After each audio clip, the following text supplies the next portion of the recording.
ಗುರುಭ್ಯೋ ನಮಃ ಹರಿ ಓಂ ಪೂಜ್ಯಾಯ ರಾಘವೇಂದ್ರಾಯ ಸತ್ಯಧರ್ಮರತಾಯ ಚ ಭಜತಾಂ ಕಲ್ಪವೃಕ್ಷಾಯ ನಮತಾಂ ಕಾಮಧೇನವೇ. ಸಮಸ್ತ ಶ್ರೀ ಸರಳ ಪರಿಹಾರ ಜ್ಯೋತಿಷಾಲಯ ಸದಸ್ಯರೆಲ್ಲರಿಗೂ ಈ ನಿಮ್ಮ ರಾಘವೇಂದ್ರ ಹರಿದಾಸ ಗುರೂಜಿ ಮಾಡುವ ನಮಸ್ಕಾರಗಳು. ಸಾಪ್ತಾಹಿಕ ಭವಿಷ್ಯದಲ್ಲಿ ದ್ವಾದಶ ರಾಶಿಗಳಲ್ಲಿ ಎರಡನೇ ರಾಶಿಯಾಗಿರ್ತಕ್ಕಂತಹ ವೃಷಭ ರಾಶಿಯವರ ಈ ಒಂದು ಎರಡನೇ ವಾರ ನಿಮಗೆ ಅನುಕೂಲತೆ ಏನು, ಅನಾನುಕೂಲತೆ ಏನು ಹಾಗೂ ಪರಿಹಾರಗಳು ಯಾವ ರೀತಿಯಲ್ಲಿರುತ್ತೆ ಎಂಬುದನ್ನು ಈಗ ತಿಳಿದುಕೊಳ್ಳೋಣ. ಇಲ್ಲಿ ವೃಷಭ ರಾಶಿಯಲ್ಲಿ ಬರ್ತಕ್ಕಂತಹ ನಕ್ಷತ್ರಗಳನ್ನು ನೋಡೋದಾದರೆ ಕೃತಿಕಾ 2, 3, 4 ಹಾಗೂ ನಿಮಗೆ ರೋಹಿಣಿ ನಕ್ಷತ್ರ ಸಂಪೂರ್ಣ ಪಾದಗಳು ಮತ್ತು ಮೃಗಶಿರ 1, 2 ಪಾದಗಳು ಬರುವಂಥದ್ದಾಗುತ್ತೆ. ಇಲ್ಲಿ ನಿಮಗೆ ಮೃಗಶಿರ ವೃಷಭ ರಾಶಿಯವರಿಗೆ ಈ ಒಂದು ವಾರ ಹೇಗಿರುತ್ತಂದರೆ ಮನೆಯಲ್ಲಿರೋ ಸಂಬಂಧಗಳು ಅಂದರೆ ಗಂಡ ಹೆಂಡತಿ ಆಗ್ಬೋದು, ಅಣ್ಣ ತಮ್ಮ, ಅಕ್ಕ ತಂಗಿ, ಅಪ್ಪ ಅಮ್ಮ ಮತ್ತು ಇನ್ನಿತರ ಸಂಬಂಧಗಳು ಇರ್ತಾವಲ್ಲ, ಅವು ಸ್ವಲ್ಪ ಏನಾಗುತ್ತೆ ಅಂದರೆ ನಿಮಗೆ ಸಪೋರ್ಟಿವ್ ಆಗಿ ಬರುವಂಥದ್ದಾಗುತ್ತೆ. ಅಂದರೆ ಬೆನಿಫಿಟ್ ಏನಂದರೆ ಅವರು ನಿಮಗೆ ಈ ವಾರ ತುಂಬ ಸಪೋರ್ಟಿವ್ ಆಗಿ ಇರ್ತಾರೆ. ಅಂದರೆ ನೀವು ಏನೇ ಕೆಲಸ ಕಾರ್ಯಗಳು ಮಾಡಿದರೂ ನಮ್ಮವನು ಇರಲಿ ಬೆಳೆಯಲಿ ಅಂತ ಹೇಳಿ ಅವರು ಒಂದು ಹಠವಾದಿಗಳನ್ನು ತ್ಯಾಗ ಮಾಡ್ಕೊಂಡ್ಬಿಡ್ತಾರೆ ನಿಮಗೋಸ್ಕರ. ಅಂದರೆ ಅಪ್ಪ ಅಮ್ಮ ಆಗಿರ್ಬೋದು, ದೊಡ್ಡವರು ನಿಮ್ಗಿಂತ ಯಾರು ದೊಡ್ಡವರು ಇರ್ತಾರೋ ಅವರೆಲ್ಲ ಮಗು ಬೆಳೀಲಿ ಬಿಡು, ಏನೋ ಅಂದ್ಕೊಂಡಿದೆ ಇರಲಿ ಬಿಡು ಅಂತೇಳಿ ಸುಮ್ಮನೆ ಸಮಾಧಾನ ಮಾಡ್ಕೊಳ್ತಾರೆ. ಯಾವುದಕ್ಕೂ ವಿರೋಧ ಮಾಡಲಿಕ್ಕೆ ಹೋಗಲ್ಲ ಈ ವೃಷಭ ರಾಶಿಯವರಿಗೆ ಈ ವಾರ. ಇದು ಒಂದು ನಿಮಗೆ ಸಮಾಧಾನದ ವಿಷಯ ಈ ವಾರ. ಇದಕ್ಕೆಲ್ಲ ಕಾರಣ ಅಂತ ಹುಡುಕೋದಾದರೆ ನಿಮ್ಮ ಒಂದು ಶ್ರದ್ಧಾ ಭಕ್ತಿ, ಆಮೇಲೆ ಏನೋ ಒಂದು ಹೊಸತನನ್ನು ಈ ವಾರ ಕಲಿಯೋರಿದ್ದೀರಾ. ಯಾವುದೋ ಒಂದು ಹೊಸತನ ವಿಷಯ, ಧಾರ್ಮಿಕ ಆಗಿರ್ಬೋದು, ನಿಮ್ಮ ಪ್ರೊಫೆಷ್ನಲ್ಲಿಗೆ ಸಂಬಂಧಪಟ್ಟಂತಹ ವಿಷಯ ಆಗಿರ್ಬೋದು, ಅಥವಾ ವ್ಯಾಪಾರಕ್ಕೆ ಸಂಬಂಧಪಟ್ಟಂತಹ ವಿಷಯ ಆಗಿರ್ಬೋದು, ರಾಜಕೀಯ ಆಗಿರ್ಬೋದು, ಧಾರ್ಮಿಕ ಆಗಿರ್ಬೋದು, ಏನೋ ಒಂದು ಹೊಸತನವನ್ನು ಈ ವಾರ ಸ್ಟಾರ್ಟ್ ಮಾಡೋಣ. ಆಷಾಢ ಮಾಸ ಮುಗಿಲಿಕ್ಕೆ ಬರ್ತಾ ಇದೆ. ಎಲ್ಲರೂ ಹೇಳ್ತಾ ಇದ್ದಾರೆ ಆಷಾಢ ಮಾಸದಲ್ಲಿ ಈ ದೈವ ಸಂಬಂಧಪಟ್ಟಂತಹ ಏನಾದರೂ ಕಾರ್ಯಗಳನ್ನ ನೀನು ಪ್ರಾರಂಭ ಮಾಡಿದರೆ ಅದು ಶಾಶ್ವತವಾಗಿ ಇರುತ್ತೆ ಅನ್ನೋ ಒಂದು ಯಾರೋ ಬೋಧನೆ ಕೊಟ್ಟಿರ್ತಾರೆ. ಸೊ ಆ ಬೋಧನೆಗೆ ಅನುಗುಣವಾಗಿ ಏನೋ ಒಂದು ಚೇಂಜಸ್ ಇರಲಿ ನನ್ನ ಲೈಫಲ್ಲಿ ಅಂತ ಹೇಳಿ ಪ್ರಯತ್ನ ಪಡ್ತೀರಾ. ಸೊ ಆ ಪ್ರಯತ್ನದಲ್ಲಿ ಕೆಲವೊಂದಿಷ್ಟು ನೀವು ಜಯ ತಂದುಕೊಳ್ಳುವಂಥದ್ದಾಗತ್ತೆ ಅಂತಲೇ ಹೇಳ್ಬೋದು. ಇನ್ನು ಅದೇ ರೀತಿಯಾಗಿ ನಿಮ್ಮ ಆರ್ಥಿಕ ವಿಷಯಕ್ಕೆ ಬರೋದಾದರೆ ಈ ವಾರ ಸ್ವಲ್ಪ ಏನಾಗುತ್ತಂದರೆ 50-50 ರೀತಿಯಲ್ಲಿರುತ್ತೆ. ಒಂದಿಷ್ಟು ಬರುತ್ತೆ, ಒಂದಿಷ್ಟು ಹೋಲ್ಡ್ ಆಗುತ್ತೆ.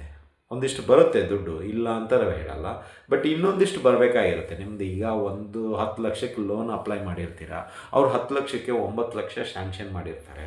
ಬಟ್ ಆ 9 ಲಕ್ಷನೂ ಒಟ್ಟಿಗೆ ರಿಲೀಸ್ ಮಾಡಲ್ಲ ಅವರು. ಅವ್ರೇನಂತಾರೆ, ಈ ತಿಂಗಳು 5 ಲಕ್ಷ ರಿಲೀಸ್ ಮಾಡ್ತೀವಿ ಸರ್, ಬ್ಯಾಲೆನ್ಸ್ ಅಮೌಂಟು ಮುಂದಿನ ತಿಂಗಳು ಅಥವಾ ಇನ್ನೂ 2 ತಿಂಗಳು ಬಿಟ್ಟು 4 ಲಕ್ಷ ರಿಲೀಸ್ ಮಾಡ್ತೀವಿ ಅಂತ ಹೇಳ್ತಾರೆ. ಯಾಕೆ ಡಿಲೇ ಏನು ಎತ್ತ ಅಂತ ಕೇಳಿದ್ರೆ, ಇಲ್ಲ ಸರ್ ಅದು ರೂಲ್ಸ್ ಆ್ಯಂಡ್ ರೆಗ್ಯುಲೇಷನ್ ಹಂಗಿದೆ, ಒಟ್ಟಿಗೆ ಕೊಡಲಿಕ್ಕಾಗಲ್ಲ, ಒಟ್ಟಿಗೆ ಕೊಟ್ಟರೆ ನಿಮಗೆ ಟ್ಯಾಕ್ಸ್ ಬೀಳ್ಬೋದು ಅಥವಾ ಅದು ಆಗ್ಬೋದು ಏನೋ ಒಂದು ನೆಪ ಹೇಳಿ ನಮ್ಮನ್ನು ಕನ್ವಿನ್ಸ್ ಮಾಡುವಷ್ಟು ಟ್ರೈ ಮಾಡ್ತಾರೆ.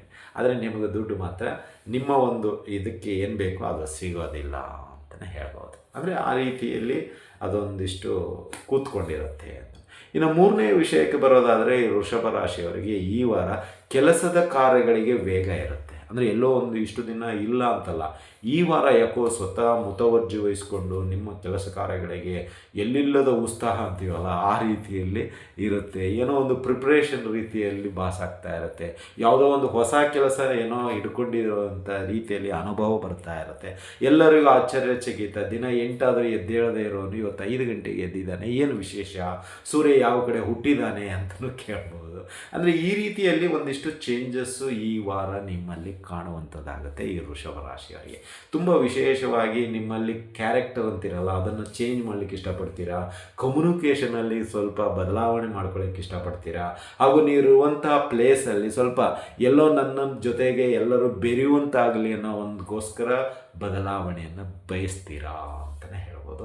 ಇನ್ನು ಕುಟುಂಬ ಸದಸ್ಯರಲ್ಲೂ ಕೂಡ ಅಷ್ಟೇ, ಎಲ್ಲರೂ ನನ್ನನ್ನು ಯಾಕೋ ಒಂದು ರೀತಿ ತಳಹಂತದಲ್ಲಿ ಕಾಣ್ತಾ ಇದ್ದಾರೆ, ಏನಾದರೂ ಒಂದು ಮಾಡಿ ಬದಲಾವಣೆ ತಂದು ಎಲ್ಲರ ಜೊತೆಗೆ ನಾನು ಬೆರೆಯುವಂತಾಗಿ ನನ್ನ ನೋಟ ಒಂದು ದೃಷ್ಟಿ ಒಂದು ಲೆವೆಲಲ್ಲಿ ಇರಬೇಕು ಮತ್ತು ಬೇರೆ ರೀತಿಯಲ್ಲಿರಬೇಕು ಅನ್ನೋ ಒಂದು ಕಾನ್ಸೆಪ್ಟಿಂದ ಸ್ವಲ್ಪ ಚೇಂಜನ್ನು ಅಳವಡಿಸ್ಕೊಳ್ತೀರ. ತುಂಬ ಸಂತೋಷ. ಆ ಚೇಂಜು ಪಾಸಿಟಿವ್ ಆಗಿರಲಿ ಅಂತ ನಾವು ಆಶಿಸ್ತೀವಿ ಅಷ್ಟೇ. ಓಕೆ.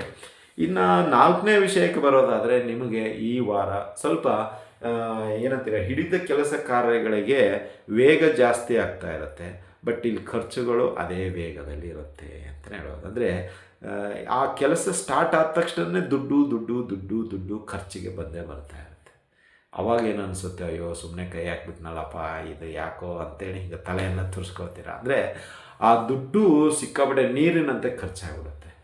ಎಷ್ಟು ನೀವು ಸೇವ್ ಮಾಡಿರ್ತೀರೋ ಏನು ಮಾಡಿರ್ತೀರೋ ಆ ಒಂದು ಪ್ರಾಜೆಕ್ಟಿಗೆ ಸುಮ್ಮನೆ ಕೈ ಹಾಕ್ಬಿಟ್ನಲ್ಲಪ್ಪ ಅಂತ ಅನಿಸ್ಬಿಡುತ್ತೆ. ಅಥವಾ ಸುಮ್ಮನೆ ಈ ಊರಿಗೆ ಬಂದುಬಿಟ್ನಲ್ಲಪ್ಪ, ಮನೆಯಲ್ಲಿದ್ದರೆ ಅಷ್ಟೇ ಸೇಫ್ಟಿ ಆಗಿತ್ತು, ಬೇಕಿತ್ತ ಇದು ನನಗೆ ಅಂತ ಅನಿಸ್ಬಿಡುತ್ತೆ. ಅಂದರೆ ಲಾಸ್ಟ್ ಮೂಮೆಂಟಲ್ಲಿ ಸ್ವಲ್ಪ ಖರ್ಚುಗಳು ಜಾಸ್ತಿ ಬರುತ್ತೆ ನಿಮಗೆ ಈ ವಾರ. ಸೊ ಅದನ್ನು ನಿಭಾಯಿಸಲಿಕ್ಕೆ ತುಂಬ ಕಷ್ಟ ಅನುಭವಿಸ್ತಿದ್ದೀರಾ ಅಂತ ನಿಮ್ಮನ್ನು ನೀವೇ ಕ್ವಶನ್ ಮಾರ್ಕ್ ಹಾಕ್ಕೊಳ್ತೀರಾ ಅಂತ. ಇನ್ನು 4ನೇ ವಿಷಯಕ್ಕೆ ಬರೋದಾದರೆ, ನಿಮಗೆ ಆಫೀಸ್ನಲ್ಲಾಗಿರ್ಬೋದು, ನಿಮ್ಮ ವೃತ್ತಿಯಲ್ಲಿ ಬಿಸ್ನೆಸ್ಸಲ್ಲಾಗಿರ್ಬೋದು, ಕೆಲವೊಂದಿಷ್ಟು ಫಲಿತಾಂಶಗಳು ವಿರೋಧವಾಗಿ ಬರುವಂಥದ್ದಾಗುತ್ತೆ. ಯಾಕೆ ಅಂತ ವಿಚಾರ ಮಾಡಿದಾಗ ನಿಮ್ಮದೇ ಆದಂಥ ಸ್ವಯಂಕೃತ ಅಪರಾಧದಿಂದ ಕೆಲವು ವಿರೋಧ ಭಾವನೆ ಬರುವಂಥದ್ದಾಗುತ್ತೆ. ಅವರು ಹೋದ ತಿಂಗಳು ಹೇಳಿರ್ತಾರೆ, ಇಂತಿಂಥದ್ದಕ್ಕೆ ನಾವು ಹೀಗೆ ಮಾಡ್ತಾ ಇದ್ದೀವಿ, ನಿಮ್ಮ ಒಪಿನಿಯನ್ ತಿಳಿಸಿ ಅಂತ ಹೇಳ್ತಾರೆ. ನೀವು ಇಂಡಿವಿಜುವಲ್ ಮಾತ್ರ ಕೈ ಎತ್ತಿರ್ತೀರ, ಉಳಿದವರೆಲ್ಲ ಸೈಲೆಂಟಾಗಿ ಕೂತಿರ್ತಾರೆ. ಸೊ ಇದು ಬಾಸ್ಗೆ ಗೊತ್ತಾಗಿ ಅಥವಾ ಅವರು ನಿಮ್ಮ ಬಗ್ಗೆ ಅಬ್ಸರ್ವ್ ಮಾಡಿ ಈ ತಿಂಗಳು ಏನು ಮಾಡ್ತಾನೆ, ಸ್ವಲ್ಪ ಎಲ್ಲೋ ನಿಮ್ಮನ್ನು ಕಂಟ್ರೋಲ್ ಇಡಲಿಕ್ಕೆ ಅವರು ಪ್ರಯತ್ನ ಪಡ್ತಾರೆ. ಅದಕ್ಕೋಸ್ಕರ ಅದೊಂದು ಹಿನ್ನಡೆ ಆಗುವಂಥದ್ದಾಗಿರುತ್ತೆ. ಇನ್ನು ಬಿಸ್ನೆಸ್ನಲ್ಲೂ ಸೇಮ್ ರೀಸನ್, ನಿಮ್ಮ ಒಂದು ಊಹೆಗೆ ಅದು ನಿಲ್ಕುವುದಿಲ್ಲ. ನೀವೇನೋ ಅಂದ್ಕೊಂಡಿರ್ತಾರೆ, ಅದೇನೋ ಹೇಳ್ತಾರೆ, ದೈವೊಂದು ಬಗೆದ್ರೆ ತಾನೊಂದು ಬಗೆದಿತ್ತು ನನಗೆ, ನೀವೇನೋ ಕ್ಯಾಲ್ಕುಲೇಷನ್ ಹಾಕಿರ ಅದು ಆಗ್ತಾ ಇರೋದು ಬೇರೆ ರೀತಿಯಲ್ಲಿ ಇರುತ್ತೆ ಅಂತಲೇ ಹೇಳ್ಬೋದು. ಈ ರೀತಿಯಾಗಿ ಒಂದಿಷ್ಟು ಇರುತ್ತೆ. ಇನ್ನು ವಾರದ ಕೊನೆಯಲ್ಲಿ ಒಂದು ಸ್ವಲ್ಪ ಈ ನೆಂಟರು ಬರುವಂಥದ್ದಾಗ್ಬೋದು, ಸ್ನೇಹಿತರು ಬರುವಂಥದ್ದಾಗ್ಬೋದು, ಅಥವಾ ಯಾರೋ ಪರಿಚಯಸ್ಥರು, ಹಿರಿಯ ಸದಸ್ಯರು ನಿಮ್ಮ ಮನೆಗೆ ಅಥವಾ ನಿಮ್ಮ ಆಫೀಸಿಗೆ ಬಂದು ನಿಮ್ಮ ಯೋಗಕ್ಷೇಮದ ಬಗ್ಗೆ ಮಾತಾಡಿ, ನೀವು ಹೇಗಿದ್ದೀರಾ, ಏನು ಕೆಲಸ ಮಾಡ್ತಾಯಿದ್ದೀರಾ, ಏನಾದರೂ ಸಹಾಯ ಬೇಕಾ, ಏನೋ ಒಂದು ಸ್ವಲ್ಪ ಉಪಚಾರ ಮಾಡಿ ಹೋಗುವಂಥದ್ದಾಗತ್ತೆ ಆ ಒಂದು ವ್ಯಕ್ತಿ ಅಂತಲೇ ಹೇಳ್ಬೋದು. ಆ ವ್ಯಕ್ತಿ ನಿಮಗೆ ಮುಂದಿನ ತಿಂಗಳು ಅಂದರೆ ಆಗಸ್ಟ್ ತಿಂಗಳಲ್ಲಿ ಬೇಕಾಗಿರ್ತಾನೆ. ಹೀಗಾಗಿ ನೀವು ಆದಷ್ಟು ಆ ವ್ಯಕ್ತಿಗೆ ಒಂದು ರೀತಿ ರಾಜವೈಭವ ರೀತಿಯಲ್ಲಿ ಮರ್ಯಾದೆ ಕೊಡಿ ಅಷ್ಟೇ. ಅವ್ರು ಬಂದಾಗ ಟೀ, ಕಾಫಿ ಅಥವಾ ಜ್ಯೂಸು ಅಥವಾ ನಿಮ್ಮದೇ ಶೈಲಿಯಲ್ಲಿ ಏನು ಕೊಡಿಸ್ಬೇಕೋ ಅದನ್ನು ಕೊಡಿಸಿ. ಆ ವ್ಯಕ್ತಿಯಿಂದ ಮುಂದಿನ ತಿಂಗಳಲ್ಲಿ ಸಿಕ್ಕಾಪಟ್ಟೆ ಲಾಭ ಇದೆ. ಆ ವ್ಯಕ್ತಿ ನಿಮ್ಮನ್ನು ಮುಂದಿನ ತಿಂಗಳು ಎತ್ತರ ಹಂತಕ್ಕೆ ಕೊಂಡೊಯ್ಯುವಂಥದ್ದಾಗ್ಬೋದು, ಅಥವಾ ನಿಮ್ಮ ವ್ಯಾಪಾರನ ಎತ್ತರ ಹಂತಕ್ಕೆ ಕೊಂಡೊಯ್ಯುವಂಥದ್ದಾಗ್ಬೋದು, ಅಥವಾ ನೀವು ಮಾಡುವಂಥ ಕೆಲಸ ಕಾರ್ಯಗಳಲ್ಲಿ ವೇಗ ಹೆಚ್ಚಿಸಲು ಒಂದಿಷ್ಟು ಐಡಿಯಾ ಕೊಡಬಹುದು. ಹಾಗಾಗಿ ಆ ವ್ಯಕ್ತಿನ ಮಾತ್ರ ನೀವು ಯಾವುದೇ ಕಾರಣಕ್ಕೂ ಬಿಡಬೇಡಿ. ಅವನು ಹೋಗ್ತೀನಿ ಅಂದರೆ ಏನೋ ಒಂದಿಷ್ಟು ತಿನ್ನಲಿಕ್ಕೆ, ಕುಡಿಲಿಕ್ಕೋ ಏನೋ ಕೊಟ್ಟು ಅವನ್ನ ಲಾಕ್ ಮಾಡ್ಕೊಳ್ಳಿ. ಏನೇನು ಬೇಕು ನೀವು A to Z ಕಲಿತು ಆ ವ್ಯಕ್ತಿಯನ್ನು ನಿರ್ಗಮಿಸಲು ಅಪ್ಪಣೆ ಕೊಡಿ ಅಂತಲೇ ಹೇಳ್ಬೋದು. ಇದು ವೃಷಭ ರಾಶಿಯವರಿಗೆ ತುಂಬ ಅನುಕೂಲಕರ ಆ ವ್ಯಕ್ತಿ ಅಂತಲೇ ಹೇಳ್ಬೋದು. ಇನ್ನು 5ನೇ ವಿಷಯಕ್ಕೆ ಬರೋದಾದರೆ, ನಿಮ್ಮ ಒಂದು ಸಂಬಂಧಗಳು ಅಂದರೆ ಗಂಡ ಹೆಂಡತಿ, ಮತ್ತೊಂದು ಮಗದೊಂದು ಇರುತ್ತಲ್ಲ, ನಾನು ಹೇಳಿದೆ ಎಲ್ಲರೂ ಸಪೋರ್ಟ್ ಮಾಡ್ತಾರೆ ಅಂತ. ಬಟ್ ಇಲ್ಲಿ ಕೊನೆ ಒಂದು ಗಳಿಗೆಯಲ್ಲಿ ಬಂದಾಗ ಏನಾಗುತ್ತಂದರೆ, ಅವರಿಂತರ ಒಂದಿಷ್ಟು ಡಿಮಾಂಡ್ ಬರುತ್ತೆ. ನಾನು ಇಷ್ಟೆಲ್ಲ ನನಗೆ ಸಪೋರ್ಟ್ ಮಾಡಿದೆ, ನೀನು ನನಗೇನು ಕೊಡಿಸ್ಲೇ ಇಲ್ಲ ಅಂತ ಕೇಳ್ತಾರೆ. ಅಥವಾ ನಿನಗೆ ಇಷ್ಟೆಲ್ಲ ಏನಂತೀವಿ ಅನುಕೂಲ ಮಾಡಿಕೊಟ್ಟೇವಲ್ಲಪ್ಪ, ನಮಗೇನು ಊಟ ಇಲ್ವಾ, ನಮಗೇನು ಸ್ಪೆಷಲಾಗಿ ಎಲ್ಲೂ ಕರ್ಕೊಂಡು ಹೋಗಲ್ವಾ, ನಮಗೇನು ಹೇಗೆ ಲಂಚ್ ಆಗ್ತಾರಲ್ಲ ಆ ರೀತಿಯಲ್ಲಿ ನಿಮಗೆ ಈ ವಾರದ ಕೊನೆಯಲ್ಲಿ ಅವರು ಸ್ವಲ್ಪ ರೇಗಿಸುವುದುಂಟು, ಅಥವಾ ಟ್ಯಾಗ್ ಹಾಕೋದುಂಟು, ಅಥವಾ ಒಂದಿಷ್ಟು ಖರ್ಚುಗಳನ್ನು ತಂದು ಅಂತಾಗುತ್ತೆ. ಅಂದರೆ ತಂದು ಒಡ್ಡುತ್ತಾರೆ ಅವರು. ಅದು ಬೇಕೇ ಬೇಕು ಅಂತ ಕೊಡಿಸ್ಲೇಬೇಕಲ್ಲ, ಯಾಕೆಂದ್ರೆ ಸಹಾಯ ಮಾಡಿದ್ದಾರೆ ಬೇರೆ. ನಾವು ಅದನ್ನು ಇಗ್ನೋರ್ ಮಾಡಲಿಕ್ಕಾಗಲ್ಲ, ಅಥವಾ ಅದನ್ನು ನೆಗ್ಲೆಕ್ಟು ಮಾಡಲಿಕ್ಕಾಗಲ್ಲ. ಯಾಕೆಂದ್ರೆ ನೆಕ್ಸ್ಟ್ ಏನಾದರೂ ಸಹಾಯ ಬೇಕಾದ್ರೆ, ಅವಾಗ ಮೊನ್ನೆನೇ ಮಾಡಿಸಿದಕ್ಕೆ ಏನೋ ನೀವು ಪಾರ್ಟಿನೇ ಕೊಟ್ಟಿಲ್ಲ ಅಂತೇಳಿ ಬೇಜಾರಾಗುತ್ತಲ್ಲ. ಹಾಗಾಗಿ ಈ ಒಂದು ವಾರದ ಕೊನೆಯಲ್ಲಿ ಪಾರ್ಟಿ ಅಥವಾ ಮತ್ತೊಂದು ಮಗದೊಂದಕ್ಕೆ ಹೋಗಿ ಸ್ವಲ್ಪ ಖರ್ಚುಗಳು ಬರುವಂಥದ್ದಾಗುತ್ತೆ ಆ ಸಂಬಂಧಗಳಿಂದ, ಅಥವಾ ಆ ಸಂಬಂಧಗಳು ನಮಗೆ ಅನುಕೂಲ ಮಾಡಿಕೊಡೋದ್ರಿಂದ ಅಂತಲೇ ಹೇಳ್ಬೋದು. ಇದಿಷ್ಟು ವೃಷಭ ರಾಶಿಯವರ ಈ ಒಂದು ವಾರದ ಮಹಿಮೆ ಅಂತಿರೋ, ಫಲಿತಾಂಶ ಅಂತಿರೋ. ಇನ್ನೊಂದು, ಇಲ್ಲಿ ವಿದ್ಯಾರ್ಥಿಗಳಿಗೆ ಸ್ವಲ್ಪ ಯಾಕೋ ಡಿಸ್ಟರ್ಬೆನ್ಸ್ ಇರುತ್ತೆ ವಾತಾವರಣ. ಒಂದು ಆರೋಗ್ಯದಲ್ಲಿ ಕೆಮ್ಮು, ನೆಗಡಿ, ಜ್ವರ, ಅಥವಾ ಏನಂತೀರ ಈ ಅಲರ್ಜಿ, ಅದು ತುಂಬ ಕಾಡ್ತಾ ಇರುತ್ತೆ ಈ ವಾರ. ಇದರಿಂದ ಸ್ವಲ್ಪ ಓದಿನಲ್ಲಿ ಹಿಂದೆ ಉಳಿಯುವಂಥ ಪ್ರಸಂಗ ಬರಬಹುದು ಅಂತಲೇ ಹೇಳೋದು. ಸ್ವಲ್ಪ ಜಾಗೃತವಾಗಿರಿ. ಈ ಒಂದು ಕ್ಲೈಮೇಟಿಗೆ ಹೇಗಿರಬೇಕು ಅದನ್ನು ಇರೋದನ್ನು ಅಭ್ಯಾಸ ಮಾಡ್ಕೊಳ್ಳಿ ಅಂತಲೇ ನಾವು ಹೇಳ್ಬೋದು. ಇನ್ನು ಪರಿಹಾರಗಳ ವಿಷಯಕ್ಕೆ ಬರೋದಾದರೆ, ಗಣೇಶ ದೇವರಿಗೆ ಮಂಗಳವಾರ ದಿನ ಗರಿಕೆಯನ್ನು ಸಮರ್ಪಣೆ ಮಾಡಿ, ಬುಧವಾರ ದಿನ ಕ್ಷೀರಾಭಿಷೇಕಕ್ಕೆ ಕೊಡಿ ಗಣೇಶಗೆ.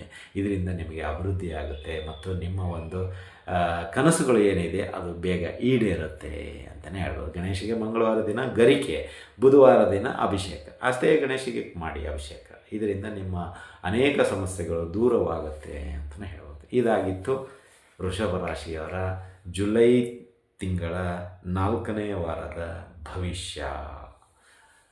ಈ ಒಂದು ವಿಡಿಯೋ ನಿಮಗೆ ಇಷ್ಟ ಆಗಿದ್ದರೆ ಲೈಕ್ ಮಾಡಿ, ಇನ್ನೂ ಸ್ವಲ್ಪ ಇಷ್ಟ ಆಗಿದ್ದರೆ ಶೇರ್ ಮಾಡಿ, ಇನ್ನೂ ಸ್ವಲ್ಪ ಇಷ್ಟ ಆಗಿದ್ದರೆ ನಮ್ಮ SSP ಜ್ಯೋತಿಷ್ಯಾಲಯ ಯೂಟ್ಯೂಬ್ ಚಾನಲನ್ನು ಬೆಂಬಲಿಸಿ ಅಂತ ಹೇಳ್ತಾ ಇಲ್ಲಿಗೆ ವಿಷಯ ಮುಗಿಸ್ತಾ ಇದ್ದೀವಿ. ಮತ್ತೆ ಮುಂದಿನ ರಾಶಿಯೊಂದಿಗೆ ಭೇಟಿಯಾಗೋಣ. ಅಲ್ಲಿವರೆಗೂ ಶುಭಮಸ್ತು, ಶುಭಂ ಭೂಯಾತ್, ಸರ್ವೇ ಜನಃ ಸುಖಿನೋ ಭವಂತು.